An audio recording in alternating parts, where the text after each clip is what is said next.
It's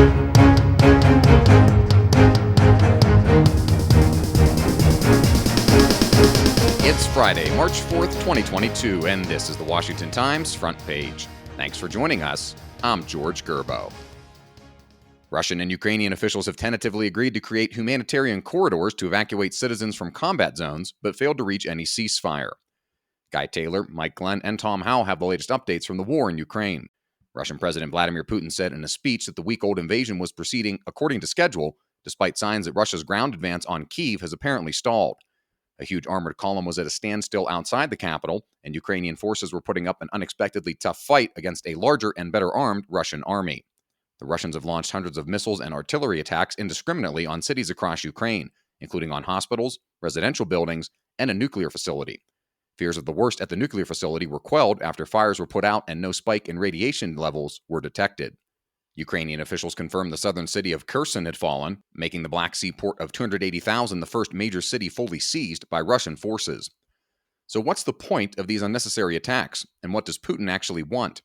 Trying to define his ultimate endgame in attacking Ukraine has become a consuming question as the war plays out, and Pentagon correspondent Ben Wolfgang analyzes that and what he thinks is next.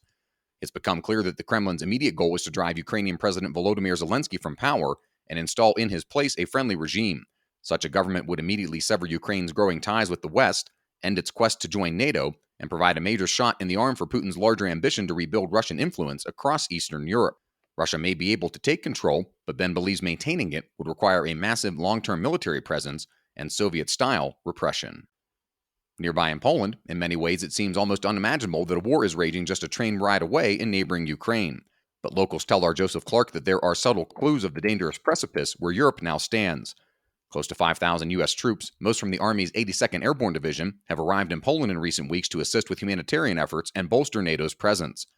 A man living near the civilian airport said huge military aircraft are landing every hour with additional troops.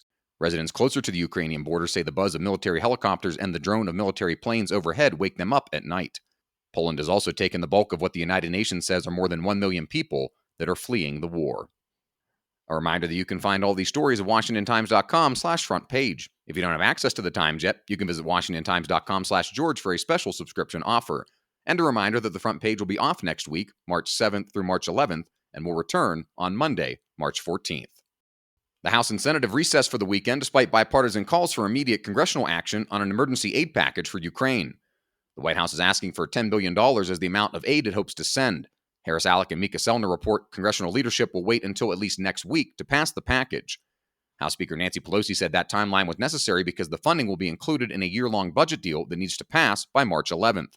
Lawmakers in both parties disputed the Speaker's characterization and are calling for immediate passage of a standalone aid package. And finally, Republicans eager to retake control of the House and Senate in November have different ideas about how to win voters, and that divide is causing party tension that has spilled into public view. Susan Ferricchio reports the clash centers around a plan put forth by Florida Senator and National Republican Senatorial Committee Chairman Rick Scott. Senate Republican leaders say they want to campaign against the Biden administration, not publicize a legislative game plan that Democrats could use to discourage voters. Senate Minority Leader Mitch McConnell privately rebuked Scott over the agenda at a meeting in his Capitol office this week.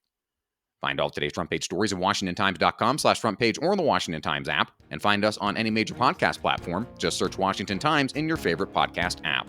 You can also find us on Twitter and Instagram at Wash Times for breaking news, sports, commentary, and more. For the Washington Times, I'm George Gerbo.